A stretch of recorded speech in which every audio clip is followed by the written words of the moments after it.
Chinese people today are being surrounded by an invisible toxic food war. From street snacks fried in recycled gutter oil to fruits bleached with industrial chemicals and seafood and meat injected with water, the dangers of contaminated food are everywhere. Even more alarming is the official inspection pass rates are repeatedly masked by beautiful statistics, disregarding the safety and lives of ordinary citizens. All of this is a real-life nightmare unfolding across China. Snowflake beef has long been a popular delicacy. However, some unscrupulous vendors, in order to cut costs, artificially add snowflake patterns to ordinary beef, passing it off as genuine premium meat. Footage recorded by online users vividly demonstrates that ordinary cheap lean beef can be turned into premium snowflake beef using nothing more than a syringe. The process involves injecting large amounts of liquid beef fat into the meat with a large syringe, then vigorously kneading it to allow the fat to penetrate. After freezing to set the shape, the meat is sliced, revealing dense white snowflake-like marbling patterns. Once skewered and grilled, it looks almost identical to real Wagyu beef. The production cost is absurdly low, yet it's sold at the price of premium meat. The production of counterfeit beef is no longer confined to street vendors. Even licensed factories have established fully operational production lines dedicated to manufacturing fake beef.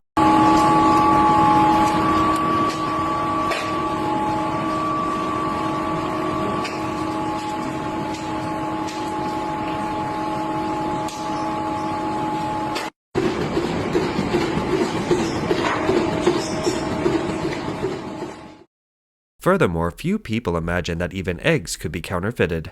It took this video for many to realize what modern food technology and its so-called advanced techniques really mean.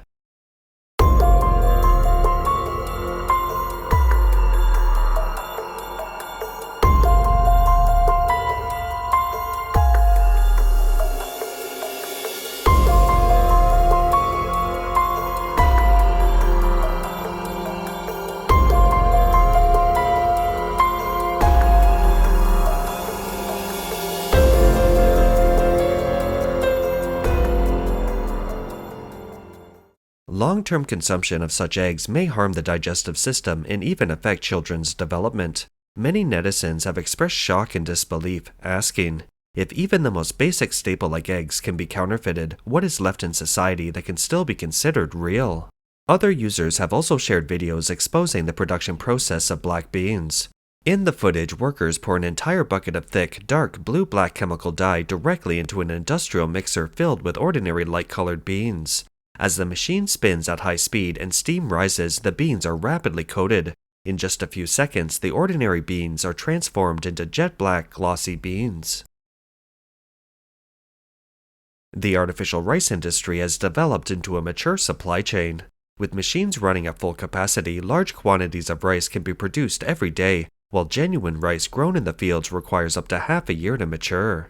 After being processed with various additives, the machine-made rice appears glossy, uniform, and perfectly shaped. Yet once consumed by ordinary people, it may pose serious health risks, raising concerns that such practices are little different from poisoning consumers. In addition, even the dumpling wrappers used for making dumplings are reportedly treated with so-called improvers. In a video shared online, a netizen revealed that dumpling wrappers purchased 3 days earlier had neither dried out nor cracked, and remained unusually fresh and soft. This has raised an obvious question: how is that possible? The dumpling or wonton wrappers we normally use are usually dusted with starch on one side to prevent sticking. But the wrappers I bought were smooth on both sides, with no starch at all, yet they didn't stick together. Most people would never think about why that is. Let me tell you, just search for dumpling wrapper improver on major online shopping platforms and you'll find out why. Netizens also pointed out that the effects go beyond this. Noodles can reportedly be stored for several days without turning sour, and frozen dumplings remain intact even after prolonged boiling, all allegedly due to the benefits of dumpling wrapper improvers. So what exactly is this improver? Its main component is called mono and diglyceride fatty acid esters, a substance with strong anti-stalling properties. When added to bread, dough wrappers, or noodles, it can significantly improve dough structure, slow starch aging, and make the dough expand more during fermentation while becoming more elastic. Most importantly, it greatly extends the shelf life of food products. However, mono and diglycerides are produced through a condensation reaction between glycerol and fatty acids. During this manufacturing process, trans fatty acids may be formed, substances that, when consumed over the long term, are associated with potential health risks. Some netizens also revealed that in order to make carrots look fresh and healthy, certain merchants have reportedly invested remarkable effort, not in improving quality, but in perfecting appearances. See these carrots we eat every day? Haven't people already said it? The shiny, glossy ones have usually been treated. What they do is simple. They take those polished carrots, throw a bit of dirt back onto them, then spray them with water. As for whether anything else is mixed into that water, who knows? A quick scrape with a shovel and suddenly the dirt sticks to the carrots again. Just like that, they look natural and even eco-friendly. In response, some netizens said that they really dare not eat too much of what they eat nowadays, and even composed a rhyming dark ballad, every line of which is a bloody reality. You raise a starving fish, I sell immortal shrimp. You grow pesticide grapes, I grow perfectly shaped melons. 30-day chickens, 40-day ducks, 60-day pork fill households everywhere. Vegetables injected with chemicals, peppers made with additives, noodles laced with borax, mooncakes containing acetaldehyde derivatives, happy death cakes and milk tea full of artificial sweeteners. You harm me, I harm him, and the hospitals laugh all the way to the bank. Even more concerning, in recent years, pesticide application has reportedly been promoted under official programs in some areas, with agricultural authorities providing free spraying services directly to farmers. This has sparked public concern and debate, with some critics arguing that such practices may represent a deeper source of food safety risks. Recently, there have been many cases of drones spraying pesticides for free on rapeseed flowers. But I have to ask, since when did rapeseed flowers even need pesticide spraying? Is it really necessary? Bees are supposed to be protected. If bees were to disappear, how would rapeseed flowers be pollinated? How would crop yields even be maintained? What I'm saying, does it really make sense or not? Netizens have pointed out that the so-called free pesticide spraying may in fact involve the use of large quantities of potent chemical pesticides, and in some cases even banned substances, being directly applied to rapeseed flowers. The concern raised is that the rapeseed is then processed into cooking oil, while byproducts are used as animal feed. Ultimately, residues may enter the food chain through meat, vegetables, and edible oils that reach consumers' tables. Critics argue that this does not simply support farmers, but may instead introduce chemical residues into the national food supply. Hello everyone, as you can see behind me, this is rapeseed that was sprayed during the flowering stage under the so-called free pesticide application program a while ago. It has now matured, however the plants are largely shriveled and empty with very few seeds inside. So I'm wondering, should I go ahead and harvest it now to minimize losses? Or would it be more cost-effective to just plow it under? Please give me some advice. I honestly can't afford to keep taking losses like this. Some netizens put it bluntly, in China always remember one thing, nothing that is free is ever good, and if it were good, it would never reach you in the first place. Some netizens have gone further, advising consumers to avoid purchasing food and ingredients produced in China where possible, claiming that many products are heavily treated with pesticides and other chemical substances, including some allegedly illegal agricultural chemicals. They warn that long-term consumption could potentially pose serious and irreversible health risks.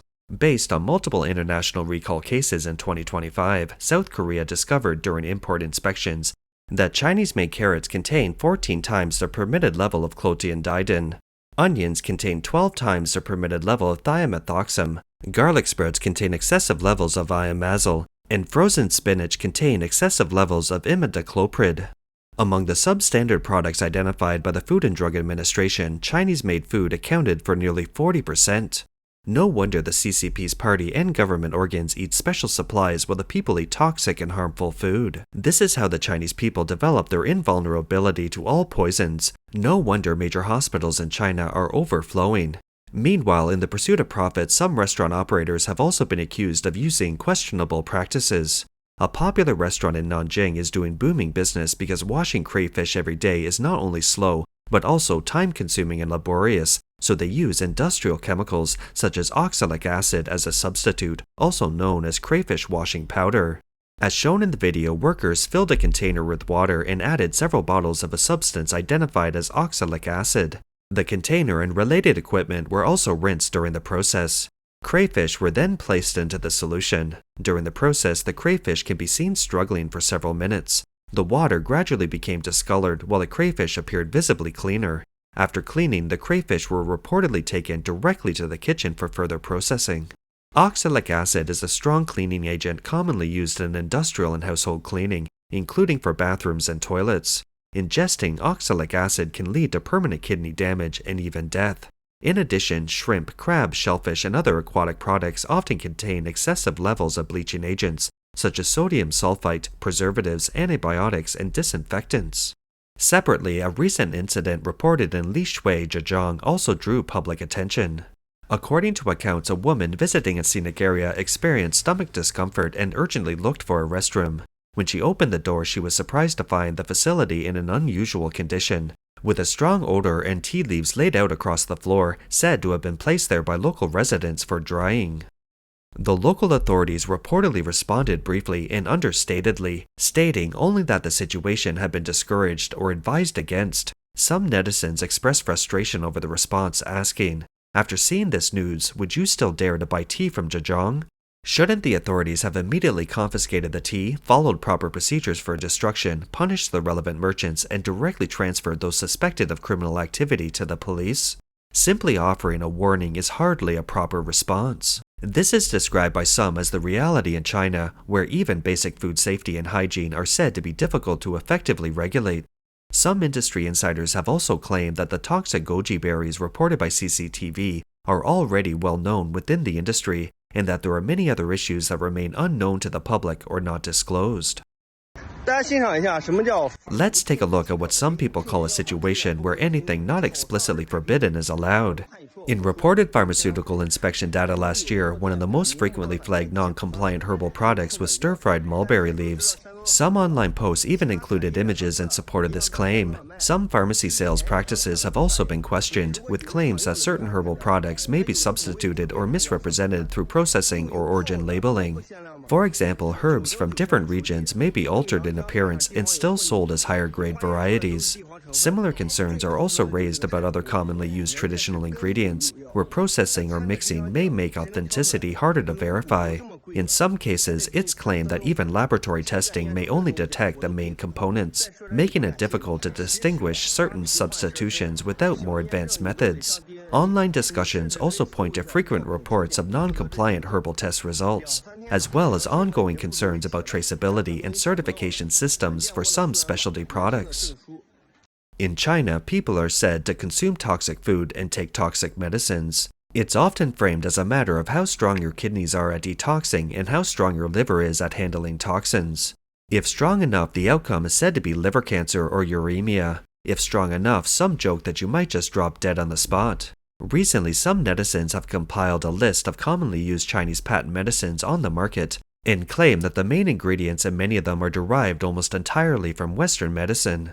The slogan, "Integrated Chinese and Western Medicine for Better Efficacy," they argue is essentially just an advertising line used to significantly increase drug prices. Furthermore, drinking water safety in China is a major concern, with Lixian County in Baoding, Hebei Province even supplying underground iced tea around the clock. Would you still dare to eat food grown in polluted water?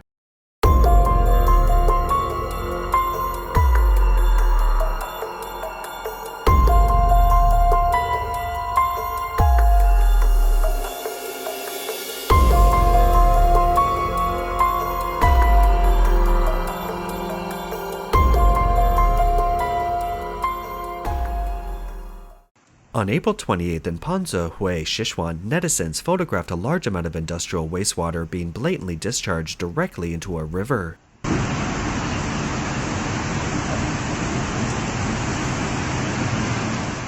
A female college student demonstrated how dirty the tap water at her school was. A newly replaced filter turned dark brown within seconds.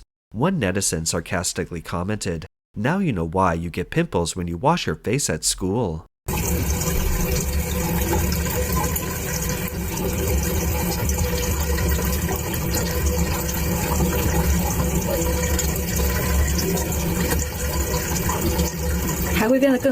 This is a newly replaced filter cartridge. Turned on at full flow, it keeps getting darker. Friends, after seeing all of this, what do you feel? Many people in China are said to consume not just food, but products heavily shaped by so-called industrial tricks and additives. Why is this? Because under the CCP's authoritarian rule, ordinary people suffer unbearably. To survive, those at the bottom are driven to make money by any means necessary. From vendors to factories, from farms to tables, every link in the chain is desperately squeezing out the last bit of profit, regardless of the lives of others. Even more frightening is that the CCP's long-term promotion of atheism has completely eroded people's moral compass. Since there are no gods, no afterlife, and no retribution, people are unafraid of punishment for wrongdoing. Conscience and moral principles are disregarded as long as money is made. As a result, toxic food, toxic drugs, and toxic environments have proliferated unchecked. This is no longer a simple food safety issue, but a systemic poison created by authoritarianism combined with an atheistic education. That's all for today. If you enjoy our content, please give us a thumbs up, subscribe, leave a comment, or share it with a friend. We appreciate your support, and we'll see you next time.